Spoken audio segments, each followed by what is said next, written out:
ছেলেরা যদি জান্নাতে 70টা হুর পায় তাহলে মেয়েরা কি পাবে?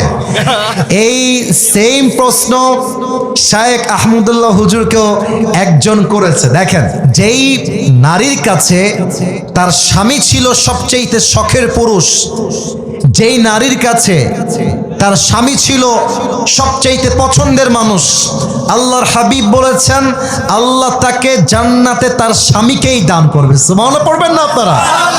আচ্ছা, এখন পুরুষরা পাবে 70টা হুর, নারীরা পাবে কি?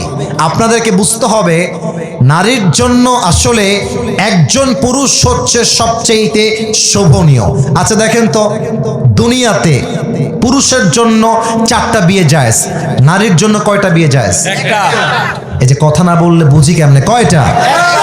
তবে আল্লাহ তাআলা নারীকে এমন ভাবে পুরুষ দিবেন যে একজন পুরুষ নারীর জন্য যথেষ্ট হয়ে যাবে। সুবহানাল্লাহ পড়বেন না আপনারা সবাই?